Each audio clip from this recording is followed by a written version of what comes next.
구약성경 에스라서 1장 1절에서 11절 말씀입니다.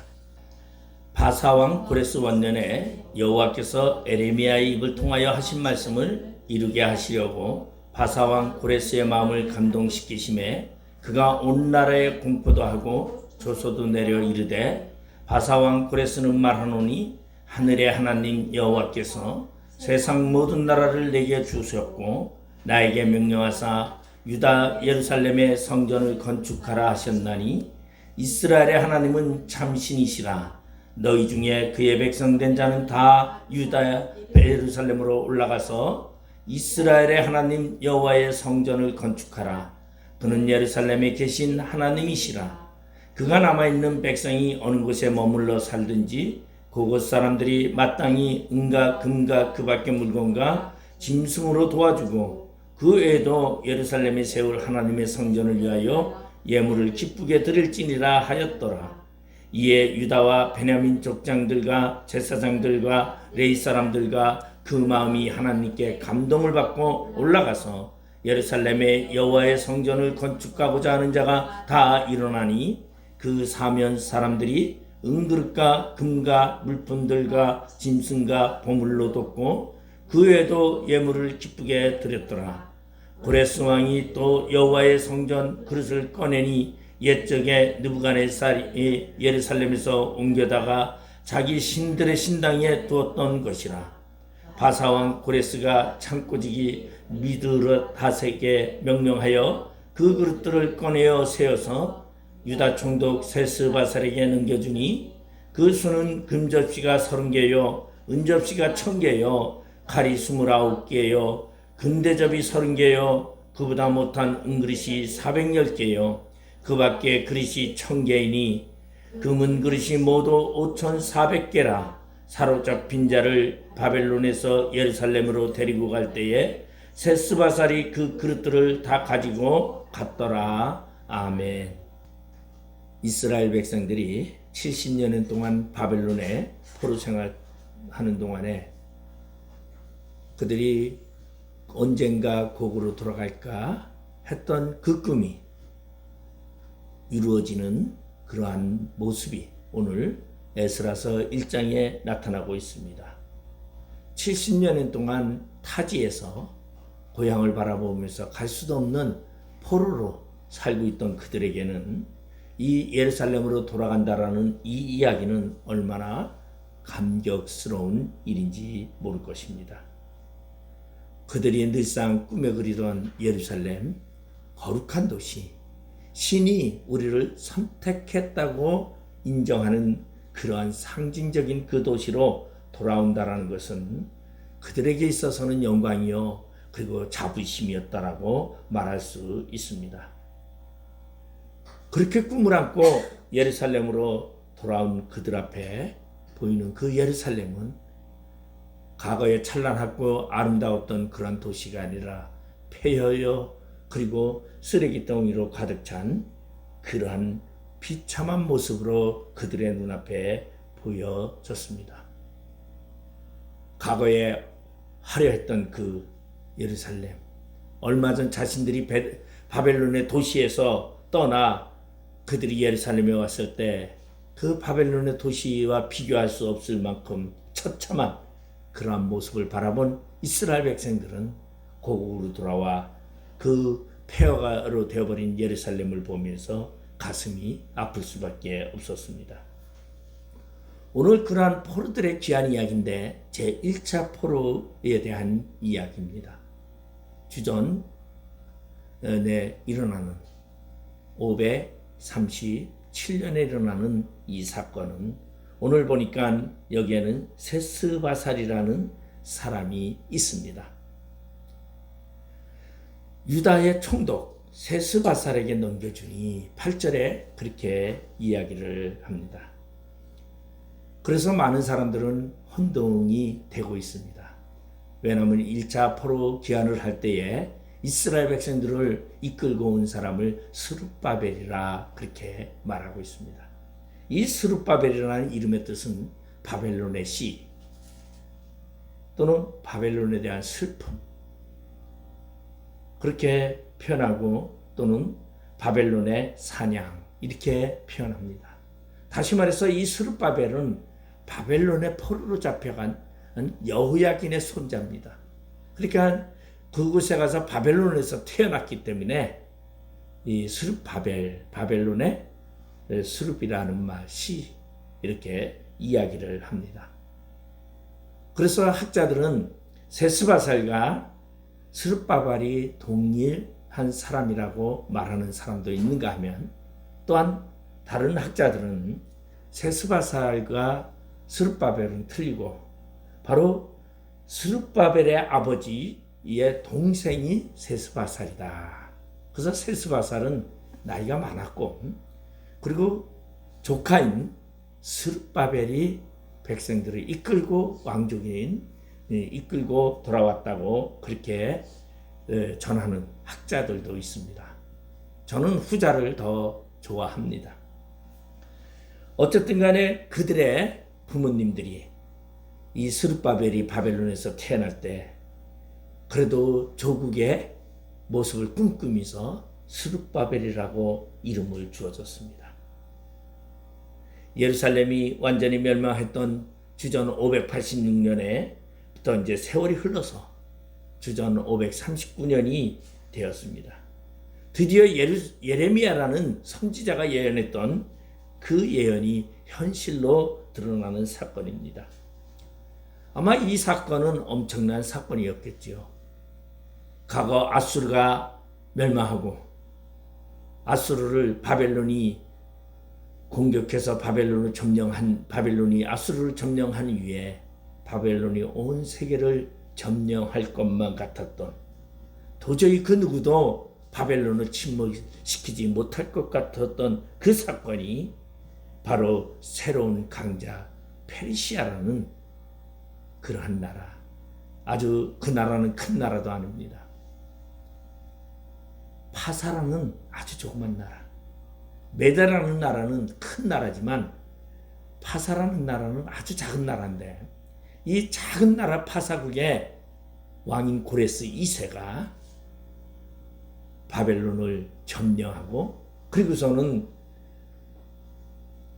그 점령 국가로서 모든 나라에게 바벨론에게 포로로 잡혀갔던 모든 포로들에게 본국으로 돌아가라는 귀한 명령을 내리게 됩니다.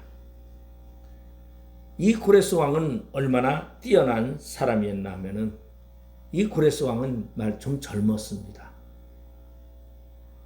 그러니까 이 고레스 왕은 굉장히 이렇게 그렇다고 젊었다고 아주 청년이거나 그런 거는 아니고, 결혼을 하고 고레스에게는 또 자식도 있었어요.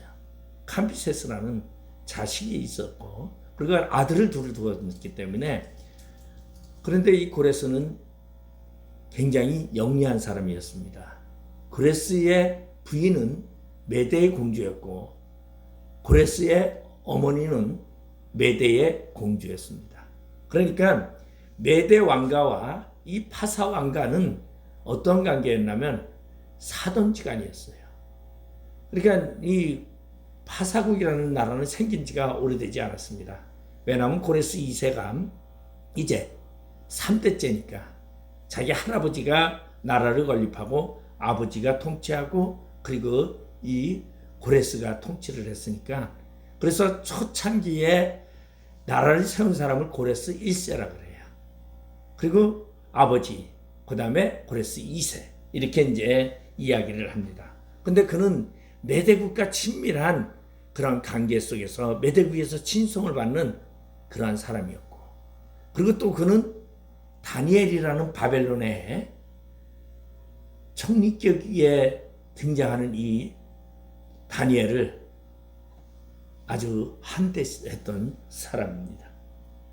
그래서 이 고레스는 다니엘의 절대적인 조언을 받고, 그리고서는 그는 바벨론을 멸망시킬 수 있는 그러한 지혜를 얻게 된 사건을 볼 수 있습니다. 이 사건은 이미 예언됐던 사건이었고, 그리고 하나님의 계획 속에서 있었던 것입니다. 그래서 이것은 이미 언제에 주전 제1차 포로로 잡혀가는 때가 주전 605년인데 그때 다니엘이 젊은 나이에 10대 나이에 바벨론의 포로로 잡혀가게 됩니다. 그리고 지금 이때는 언제냐? 다니엘이 포로로 잡혀가서 이제 거의 나이가 80이 가까우는 그러한 때입니다. 그러니까 다니엘이 사자굴에 들어갈 때 그의 나이가 몇 세였냐면 83세였어요. 다니엘이 사자굴에 들어갈 때. 그러니까 노인네가 들어간 거죠. 10대에 바벨론에 잡혀가지고 오직 하나님만을 바라보고 하나님만을 평생을 섬겼던 그 다니엘을 하나님은 사랑하시 주셨고 그리고 그를 하나님은 높이셨던 것을 볼 수 있습니다. 그런데 이 다니엘이 굉장히 지혜롭고 명철한 사람이었어요. 그런데 이 다니엘이 바로 이 파사국에 있는 고레스에게 찾아가서 이야기를 합니다.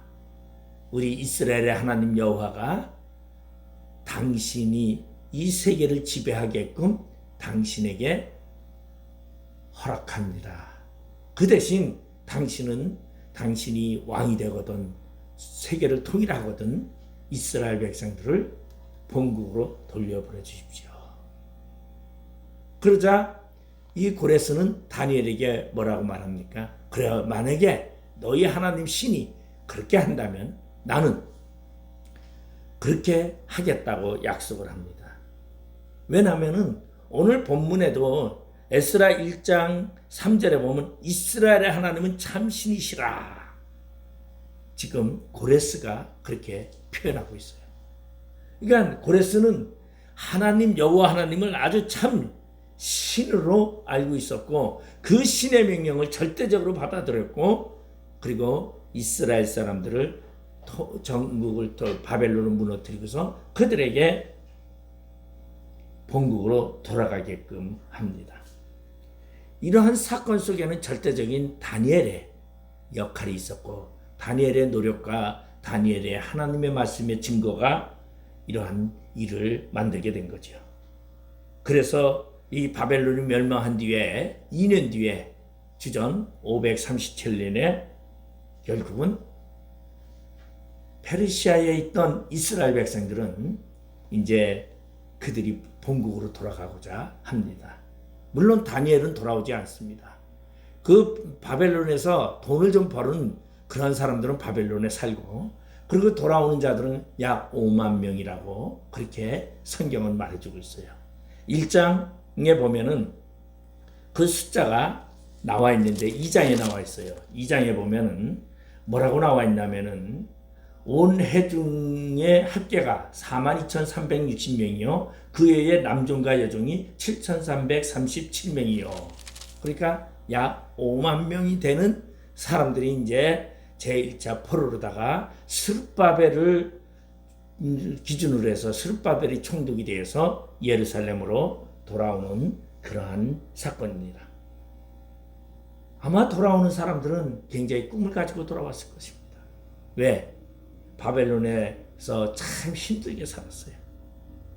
매일 유브라데 강가에서 강둑을 쌓으면서 그 강둑 옆에라 천막을 치고 그곳에 살면서 비천한 노예에 살던 그들은 이제 고향으로 돌아간다는 그 꿈에 부풀어서 그들은 고향으로 돌아왔지만 고향에 와보니 변변한 것은 하나도 없습니다.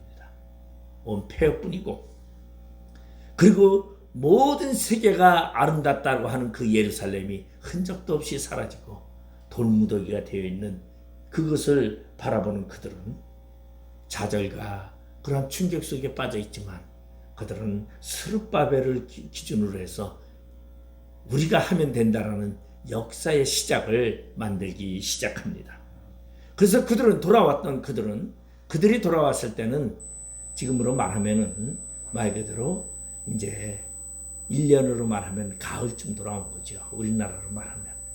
그러고서는 각자 자기 집을 지어야 되니까 각자 자기의 처소를 만들어야 되니까 여러분 다 각자 자기의 처소를 만들고 내년 2월에 그러니까 536년이죠. 2월에 예루살렘에 다 모여서 우리가 함께 예루살렘 성전을 건축하자고 이야기를 합니다. 그래서 그들은 각자 자기의 처소를 만들고 그리고서는 몇 개월 동안 그들은 집안을 돌보다가 다음해 2월에 예루살렘에 모여서 이제 성전을 지으려고.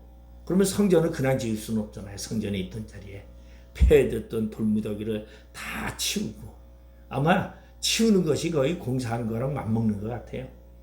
그 폐해졌던 모든 것들을 다 치우고, 그리고 뭐부터 놔야 돼요? 기초부터 놔야 돼요.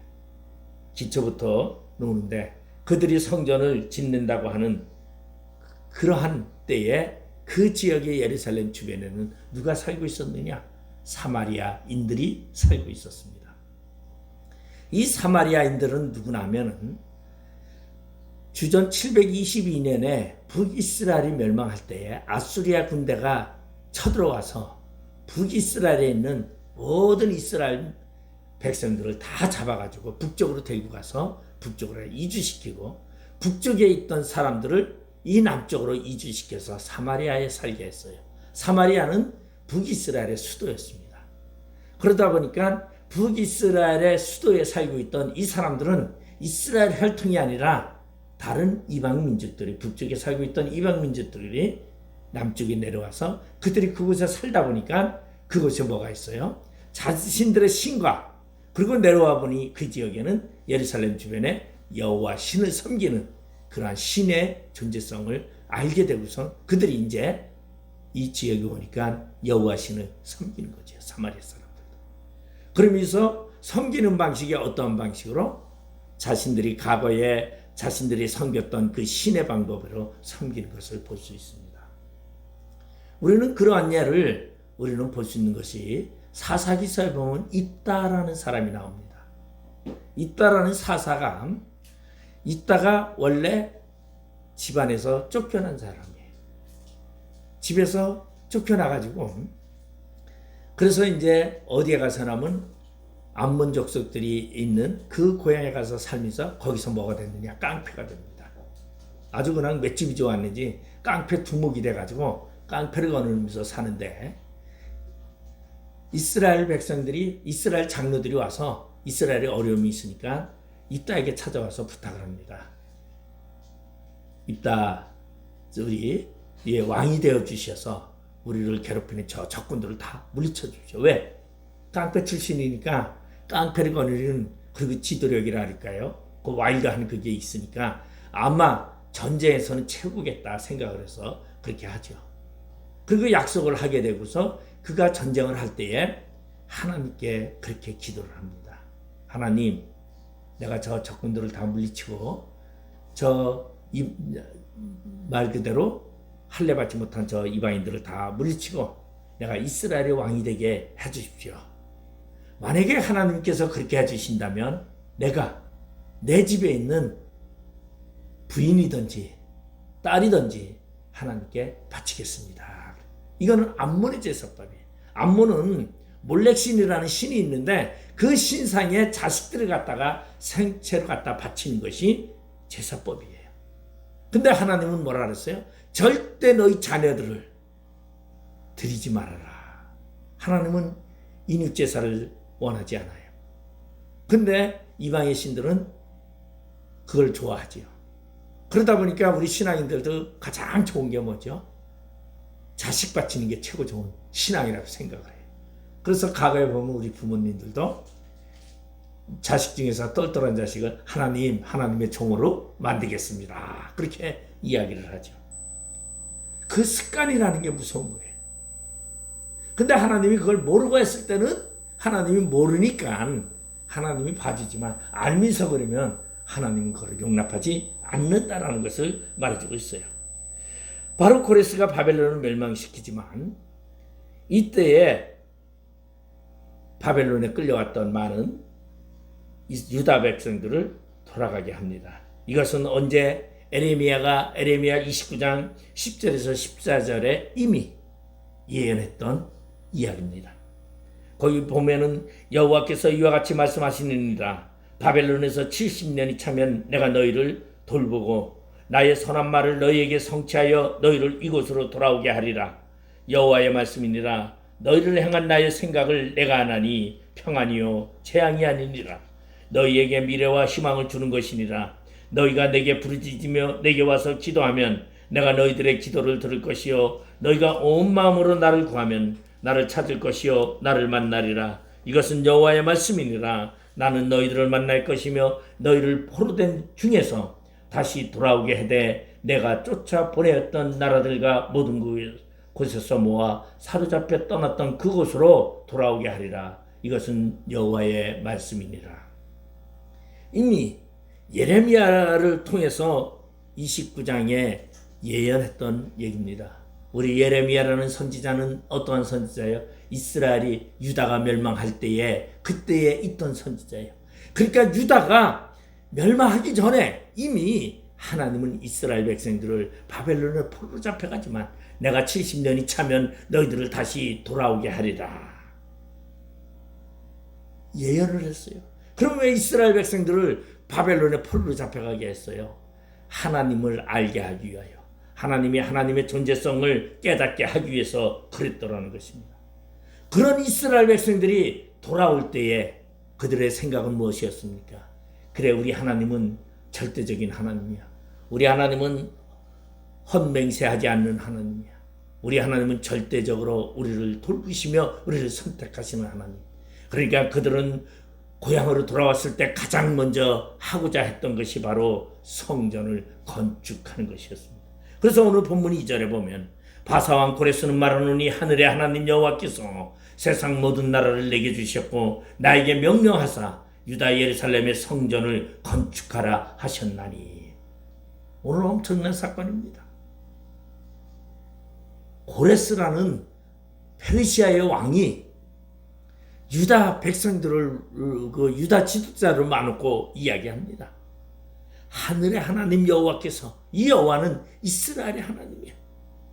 세상 모든 나라를 내게 주셨는데 그것은 왜 줬느냐? 나로 명령하서 유다 예루살렘의 성전을 건축하게 하라고 하셨다고 이야기하고 있는 것입니다. 성전을 건축하라고 명령을 고레스는 받았다고 얘기합니다. 그래서 고레스는 그것을 그들에게 유다, 여기 세스바살에게 주면서 모든 직기와 성전에 있던 과거의 모든 직기들을 다 주면서 너희는 돌아가서 성전을 재건하라고 얘기합니다. 저는 성경을 통해서 지금까지 성전을 보면요, 성전이 어떻게 지어졌습니까? 자, 이스라엘 백성들이 최초의 성전은 성막이라고 볼 수 있어요. 그 성막은 그들이 애굽 사람들에게 가서 금이요 은이요 해달의 가죽을 달라고 해서 그 가죽을 와서 광야 한가운데서 그들은 그것으로 성막을 지었습니다. 금강을 얼마나 많이 애굽에서 가져 나왔는지 이방인의 것을 가지고 하나님의 성전을 세워가는 모습을 발견할 수 있습니다. 오늘 이스라엘 백성들에게도 돌아가라고 하며 성전을 짓게끔 너에게 재물과 그리고 그러한 제목과 모든 것들을 다 제공하는 것이 그들이 자체적으로 그 제목을 구한 것이 아니라 고레스 왕에 의해서 조달되고 그리고 고레스에 의해서 그들이 돌아가게끔 하고 성전을 짓게 했다는 것입니다. 여러분, 우리는 비전을 가져야 합니다. 우리 비체교회도 우리가 짓는 것이 아니라 하나님이 역사하시면 이방인을 통하여 세상 사람들을 통하여 여러분 역사하는 줄 믿으시기를 바랍니다. 이것이 역사의 시작입니다. 역사의 시작은 가장 먼저 성전을 건축하라였습니다. 여러분, 이스라엘 백성들이 고향으로 돌아와서 그들은 자기의 집을 짓고 자기의 모든 삶을 위한 것이 아니라 그들을 임시처소로 만들어 놓고 그리고 그들은 전부 예루살렘에 모여 성전을 짓기로 합니다. 그런데 그 성전을 지면 거기에 필요한 많은 직기들이나 많은 것들이 들어갑니다. 그러니까 고레스는 그러한 직기들을 전부 다 내어줍니다. 오늘 본문 11절에 보니까 금은 그릇이 모두 5,400개라 사로잡힌 자를 바벨론에서 예루살렘으로 데리고 갈 때에 세스바살이 그 그릇들을 다 가지고 갔더라. 이 금과 은 모든 그릇들은 거기에 보니까요 은접시가 1000개요 그래요. 9절에 보면 칼이 29개요. 이 칼은 아마 식사용인지 뭐 아마 그런 칼이겠죠. 예? 이거 뭐 싸우는 칼은 아닌 것 같아요. 이런 집기인데 이 집기가 어마어마한 금문지 그릇, 은그릇, 예? 이런 어마어마한 그릇들을요 말아내려도 힘들 겁니다. 그런데 고레스가 과거에 586년에 예루살렘이 멸망할 때 가져왔던 그 집기들을 전부 다 그걸 누가 가져왔느냐? 그거를 과거에 느부갓네살이 그것을 뺏어가지고 갔다 그랬죠. 거기서 보면은 뭐라고 말하냐면 고레스 왕이 7절에 보면 고레스 왕이 또 여호와의 성전 그릇을 꺼내니 옛적에 느부갓네살이 예루살렘에서 옮겨다가 자기 신들의 신당에 두었던 것이라. 그거를 가지고 가서 다 바벨론 신당에 두었던 것인데 고레스가 바벨론을 점령하고 보니까 그 신당 안에 예루살렘 성전에 있던 집기들이 다 있어서 내주는 사건입니다. 오늘날 쉽게 말하면 오늘날 교회를 세워지는데 그 교회에 세워지는 모든 것이 하나님이 계획만 있다면 하나님이 역사하기 시작한다면 모든 것은 이루어진다는 것이 이 집기가 있었는데 이 집기를 잘못 사용하면 어떻게 되느냐. 우리 잘못 사용한 사람이 있죠. 바벨론의 벨사살이라는 왕자가 이 집기를 가지고 금그릇 은그릇이 너무너무 좋아가지고 잔이 좋아가지고 이 잔을 갖다가 부어라 마셔라 대신들과 함께 술 먹습니다. 하나님의 집기를 가져다가 술자리에서 술잔으로 돌렸어요. 어떤 현상이 나타납니까? 다니엘서에 보니까 갑자기 천장에서 손이 하나 딱 나타나더니 벽에라 메네메네 데겔 우르바신 글씨를 딱 새기고 한 거예요. 그거 뭐였어요? 그 벨사살이 죽어서 하나님의 저울에 다라바에서 함량이 미달대에서 그리고 그날 밤에 그는 초원에 버려져서 죽고 들판에 짐승들의 밥이 될 것이라고 예언을 합니다. 결국은 벨사살은 그날 밤에 페르시아의 군대가 쳐들어온다는 소리를 듣고 도망가서 들판에서 죽고 짐승의 밥이 된 사건입니다. 하나님은 하나님이 계획한 속에서 역사하면 인간으로서는 막을 일이 없다는 것이죠. 누구도 그거를 막을 수가 없다는 것입니다. 하나님의 것은 하나님이 주관하신다는 것이. 오늘 이 집기들은 하나님의 것이었어요. 그래서 그것을 벨사살은 그것을 하나님의 것을 가져다가 술잔으로 사용했더니 죽었고 오늘 여기 고레스는 그 잔들을 다 내어주어서 너희들이 예루살렘에 성전을 짓고 그곳에 집기로 쓰라고 내어주는 것을 볼 수 있습니다. 그리고 그들은 돌아왔습니다. 사로잡혔던 들이 다 돌아와서 그들은 성전을 지으려고 합니다. 그런데 성전을 지으려고 하니까 사마리아 사람들이 보니까 야, 저 포로로 돌아온 사람들이 성전을 짓는데 우리가 도와야 되겠다. 우리도 같이 성전에 동참하자 하고서 그리고 찾아가서 우리도 너희와 함께 성전을 짓겠다고 이야기를 합니다. 그때에 스룹바벨이 거절을 하죠. 여기 왜 그러나 하면 잘 알아야 됩니다. 이것이 에스라서 4장에 나오는데 이때의 사마리아인들이 보니까 주도권이라는 게 있어요.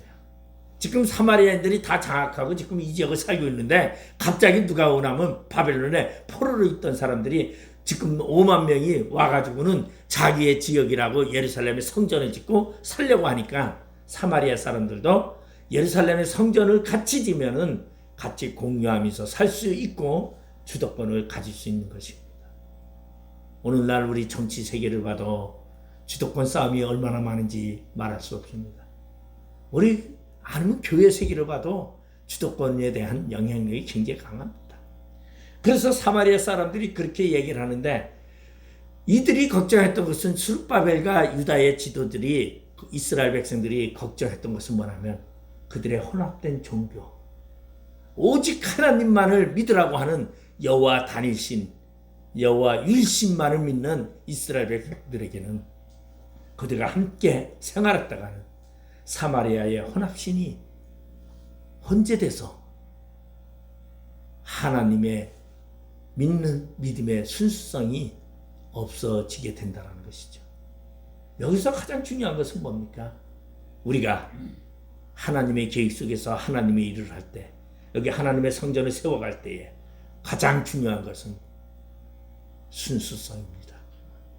사마리아 사람들은 지금 자기들이 통제 주도권을 가지고 들어와서 혼재되고자 하는 그러한 삶 속에서 지금 거절을 했던 것이죠. 아마 성전을 짓는데 사마리아 사람들이 같이 짓겠다고 할 때 얼마나 좋겠어요. 그들은 이미 그 지역에서 안정돼 있어요.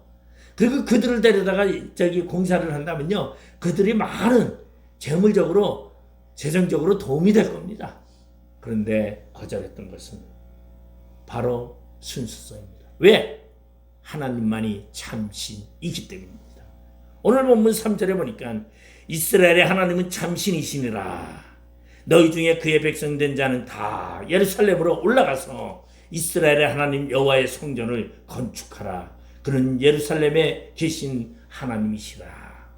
여러분, 우리가 살아가는 데 있어서 도움도 필요합니다. 우리가 살아가는 데 협력도 필요합니다. 그런데 하나님 간에서는, 하나님을 향한 믿음 안에서는 절대적으로 진정한 순수한 믿음이 있어야 돼요. 우리 하나님은 참 신이에요. 어떠한 신과 견뎌볼 수 있는 그러한 신이 아니다라는 것입니다. 우리 하나님 참 신이신 그 하나님을 다른 우상과 같이 짬뽕하면 안 된다는 것이죠. 바로 고레스는 그 하나님이 참 신임을 알았기에 오늘 이스라엘 백성들을 돌려보내면서 성전을 쳐라. 너희의 신 하나님을 위하여 하나님이 계신 그 성전을 지라고 말하고 있는 것입니다. 저는 오늘 이 설교를 하면서 가슴속 깊이 감격이 차오릅니다. 왜? 우리 빛의 교회는 지금 비록 미약하지만 하나님이 역사하신다면 여러분, 하나님은 엄청난 역사를 이루십니다. 땅도 살 수 있고 교회도 지을 수 있고 여러분, 우리가 세계 선교도 할 수 있고 수양관도 가질 수 있는 것입니다. 하나님의 역사, 이 역사의 시작이 우리가 하나님을 참신으로 믿을 때에, 그리고 그 참신이신 하나님을 우리가 진정으로 그를 경배할 때에 이루어지는 것입니다. 결국 하나님은 나의 하나님이요, 그리고 내 인생의 주관자요, 나의 모든 것을 이끄시는 그러한 분입니다.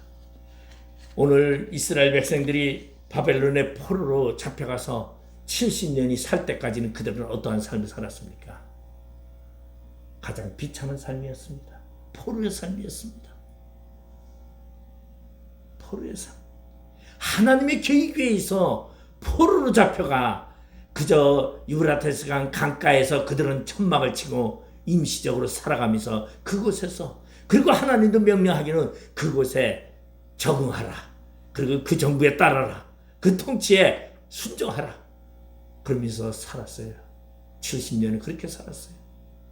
70년이 때가 참에 하나님은 그들을 다시 고레스를 통해서 부르셨던 것처럼 아마 하나님께서 우리 빛의 교회도 아마 지금까지 힘들고 어려움이 있어 할지라도 아마 하나님의 역사의 시작이 때가 차면 하나님이 역사하십니다.